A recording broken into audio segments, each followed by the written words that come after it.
Hello guys, कैसे हैं आप सब। मैं हूं आपका मेंटोर अर्जुन दुआ। आपका मेरे चैनल एनसीईआरटी मैथ्स गुरु पर स्वागत है। आज हम करेंगे क्लास 11th एनसीईआरटी मैथ का फर्स्ट चैप्टर में 1.5 एक्सरसाइज। तो देखिए 1.5 एक्सरसाइज में सबसे पहले हमने इसके एग्जांपल्स, प्रॉपर्टीज़ और फर्स्ट 3 सम कर लिए हैं। अगर आपने पहले वो नहीं किए तो पहले जाकर आप मेरी पिछली वीडियो देख सकते हैं। आज जो है हम इसके 4th सम से स्टार्ट करेंगे। तो देखिए 4th सम में क्या है हमारे पास यहाँ पर, इफ़ यू यूनिवर्सल सेट है। यू का मतलब यहाँ पर यूनिवर्सल सेट क्या गिवन है हमारे पास, 1 2 3 4 5 6 7 8 एंड 9। तो ये हमारे पास यूनिवर्सल सेट है। देखिए इसी तरह से हमारे पास क्या है, इसी तरह से हमारे पास ए सेट गिवन है यहाँ पर 2 4 6 8। तो ये क्या है हमारे पास, ए सेट गिवन है। इसी तरह से बी सेट में 2 3 5 एंड 7 एलिमेंट्स हैं।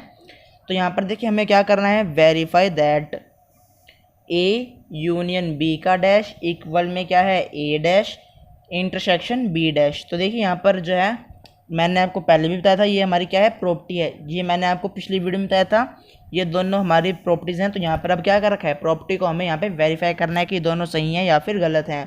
तो मैंने आपको पहले भी एक एग्जाम्पल दिया था। तो देखिए अब यहाँ पर उसको हम दूसरी तरह से सॉल्व करके देखेंगे।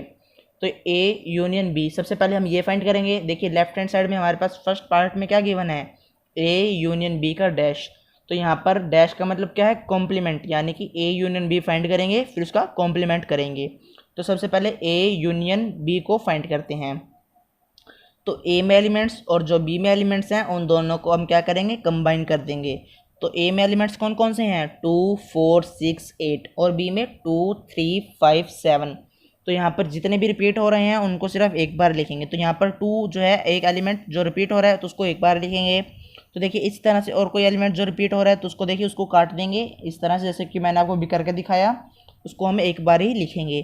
तो यहाँ पर देखिए और कोई एलिमेंट्स जो है रिपीट नहीं हो रहा, तो हमारे पास कौन से एलिमेंट्स रह जाएंगे, 2 3 4 5 6 7 एंड 8। तो ये हमारे पास एलिमेंट्स देखिए, ये 4 और ये 3, ये एलिमेंट्स रह गए हमारे पास।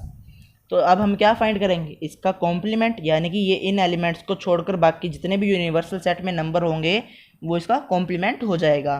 तो यहाँ पर देखिए 2 3 4 5 6 7 8, तो इनको हमने छोड़ दिया तो हमारे पास एलिमेंट्स कौन से रह गए, 1 और 9 रह गया, क्योंकि यूनिवर्सल सेट में हमारे पास 1 to 9 काउंटिंग में थे और ए यूनियन बी हमारे पास आया है 2 to 8।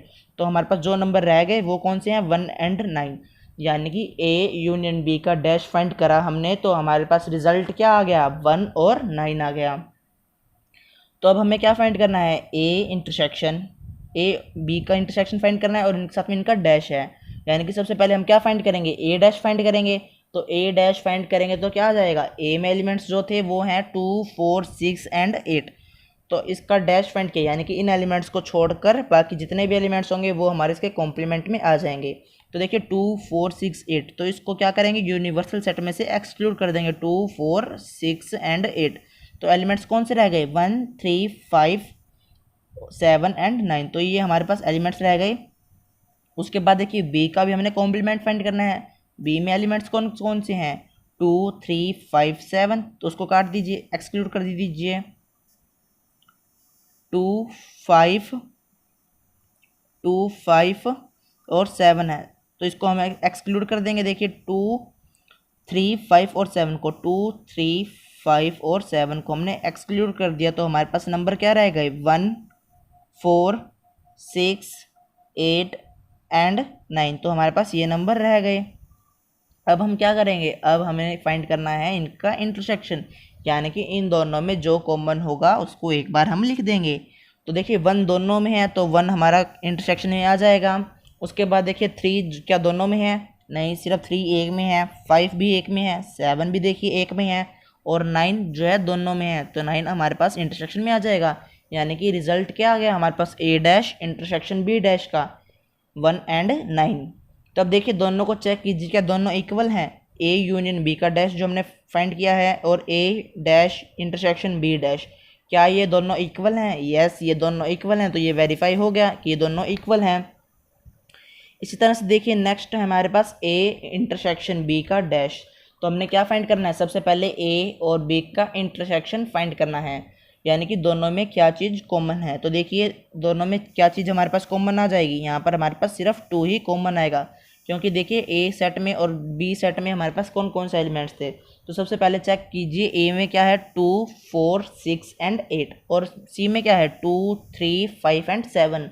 तो इन दोनों में क्या चीज़ कॉमन है, सिर्फ एक 2 कॉमन है। तो यहाँ पर हमारा ए इंटरसेक्शन बी क्या आ गया, 2 आ गया। अब हमें क्या फाइंड करना है, ए इंटरसेक्शन बी तो हमने फाइंड कर लिया, उसके बाद उसका कॉम्प्लीमेंट भी फाइंड करना है, यानी कि 2 को हम यूनिवर्सल सेट में से क्या कर देंगे, एक्सक्लूड कर देंगे, यानी कि उसको बाहर कर देंगे। यानी कि हमने यहाँ से 2 को सब्ट्रैक्ट कर दिया। तो हमारे पास एलिमेंट्स कौन से रह गए, देखिए यहाँ पर 1 3 4 5 6 7 8 एंड 9। तो ये हमारे पास एलिमेंट्स रह जाएंगे। उसके बाद देखिए राइट हैंड साइड पर हमारे पास कौन कौन से हैं। अब हमें फाइंड करना है यहाँ पर ए डैश और बी डैश, तो दोनों को डैश फाइंड कर कर उनका यूनियन भी हमें फाइंड करना है। तो सबसे पहले ए डैश फाइंड करते हैं। तो ए डैश क्या आ जाएगा, तो ए डैश हमारे पास देखिए अभी हमने फाइंड किया था फर्स्ट पार्ट में, ए डैश क्या आ गया था हमारे पास 1 3 5, देखिए ये रहा 1 3 5 7 एंड 9 आ गया था। और हमने बी का डैश भी फाइंड कर लिया था, बी डैश हमारे पास आया था 1 4 6 8 एंड 9। तो अब हमें यहाँ पर क्या फाइंड करना है, इनका यूनियन फाइंड करना है। तो देखिए यूनियन क्या जाएगा हमारे पास, ये देखिए ये रहा हमारे पास इन दोनों का डैश, ये रहा। अब हम यहाँ पे इसका क्या फाइंड कर रहे हैं, यूनियन फाइंड करेंगे। तो देखिए इनमें जो भी कॉमन होगा उसको हम एक बार लिखेंगे, जैसे कि देखिए यहाँ पर 9 कॉमन है तो उसको एक बार लिखना है। इसके अलावा 1 भी 2 बार है तो उसको भी एक बार लिखेंगे हम। तो अब देखिए इसके अलावा और कोई चीज़ कॉमन है नहीं है, तो उसको बाकी को हम एज इट इज़ लिख देंगे। तो 1 3 4 5 6 7 8 एंड 9, तो हमारे पास ये एलिमेंट्स आ गए।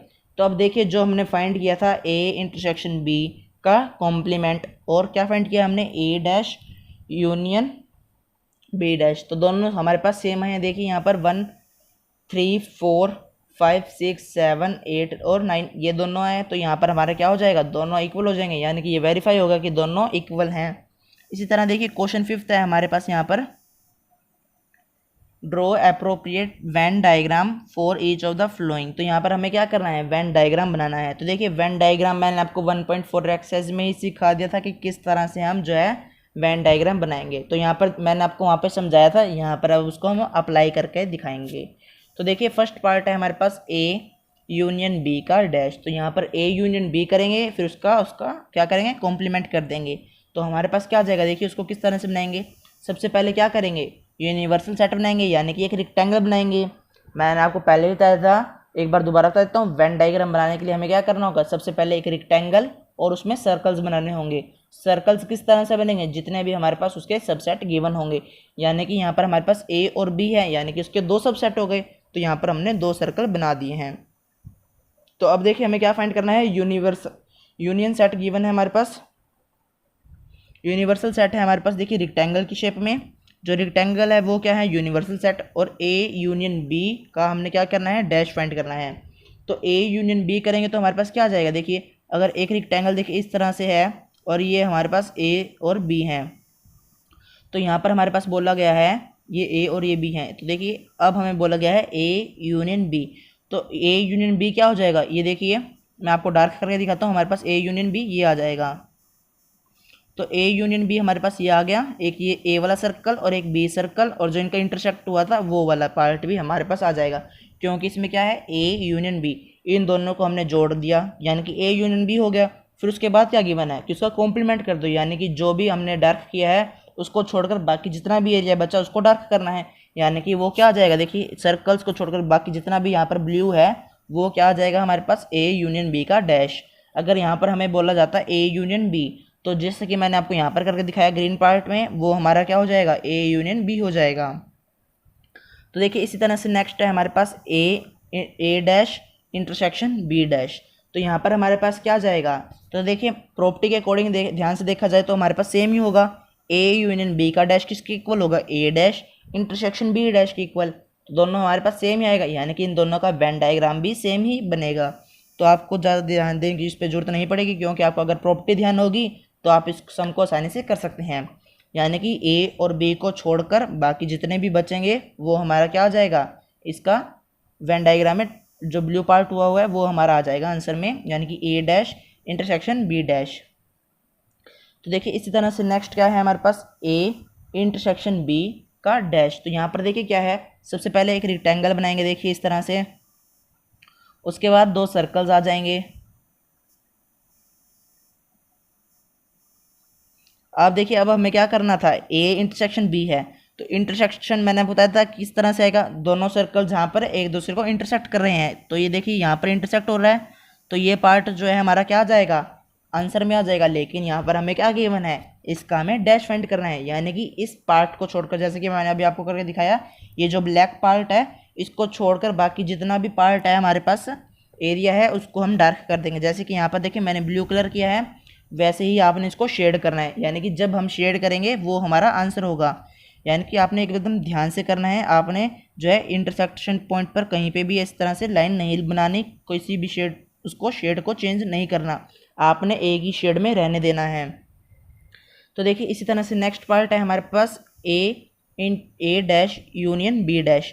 तो देखिए जैसे कि मैंने आपको बताया पहले दो में प्रॉपर्टी लगी हमारी, इन दोनों में भी प्रॉपर्टी है, क्योंकि मैंने आपको बताया था ए इंटरसेक्शन बी डैश होगा तो किसके इक्वल होगा, ए डैश यूनियन बी डैश के इक्वल होगा। ये मैंने आपको पिछली वीडियो में बताया था, ये दोनों हमारी क्या थी, प्रॉपर्टीज़ थी। तो देखिए अब जो है हमें यहाँ पर क्या फाइंड करना है, A dash union B dash. तो इसका रिजल्ट जो है जैसे कि अभी मैंने आपको थर्ड पार्ट में करके दिखाया वही आ जाएगा, यानी कि इंटरसेक्ट पार्ट को छोड़कर बाकी सबको हमने क्या करना है, शेडेड कर देना है, वो हमारा क्या हो जाएगा, आंसर हो जाएगा। जैसे यहाँ पर देखिए ब्लू पार्ट मैंने किया हुआ है, ये हमारा क्या हो जाएगा, शेडेड रीजन हो जाएगा। तो देखिए यहाँ पर हमारे पास नेक्स्ट क्वेश्चन है क्वेश्चन नंबर 6।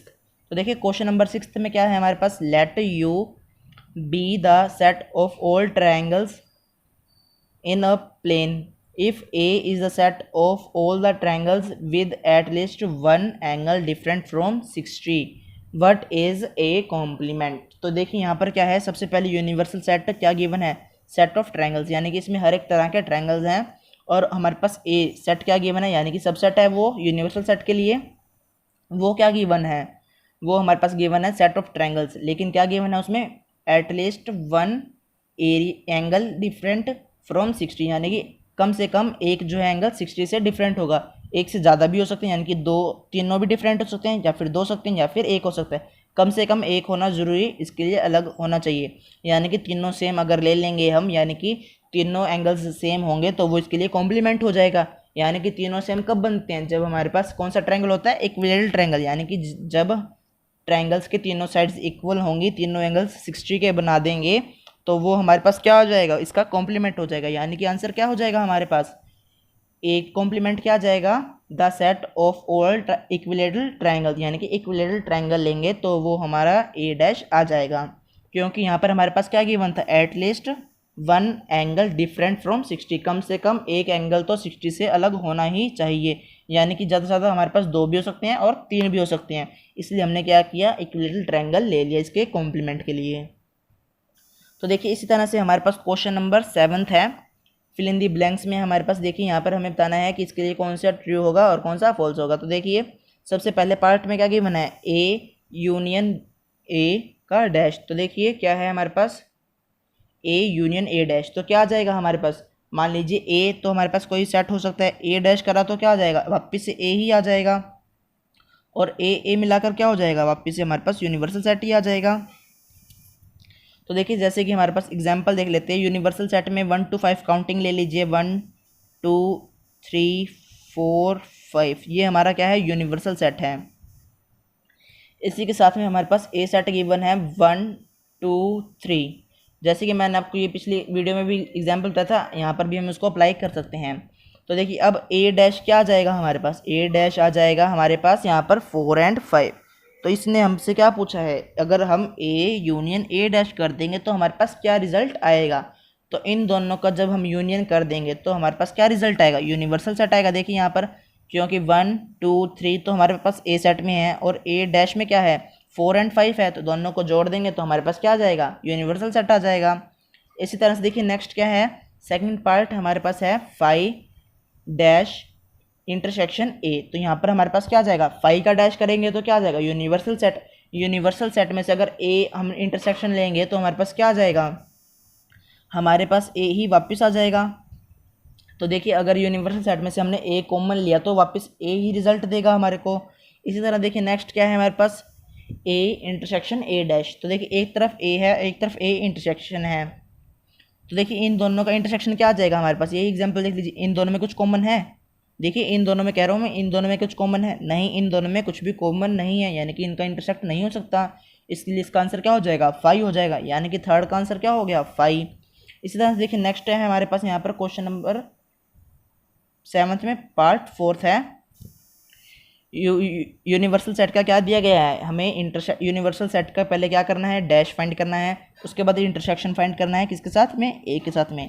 तो जैसे कि देखिए 5 का जब हमने डैश फाइंड किया, यानी कि 5 का कॉम्प्लीमेंट फाइंड किया, तो हमारे पास यूनिवर्सल सेट आया।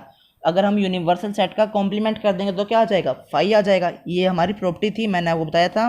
तो ये 5 के अगर साथ ए इंटरसेक्शन फाइंड करेंगे तो हमारे पास क्या आ जाएगा, 5 आ जाएगा, यानी कि रिजल्ट क्या आ गया हमारे पास, 5 के इक्वल आ गया। तो देखिए यहाँ पर हमारी एक्सरसाइज कंप्लीट हो चुकी है। अगर आपको वीडियो अच्छी लगे तो वीडियो को लाइक कर दें, दोस्तों को शेयर कर दें। अगर आप हमारे चैनल पर नए हैं तो चैनल को सब्सक्राइब कर दें, बेल आइकन को प्रेस कर दें, ताकि आपको नए नए वीडियोज़ की नोटिफिकेशन सबसे पहले मिल जाएँ।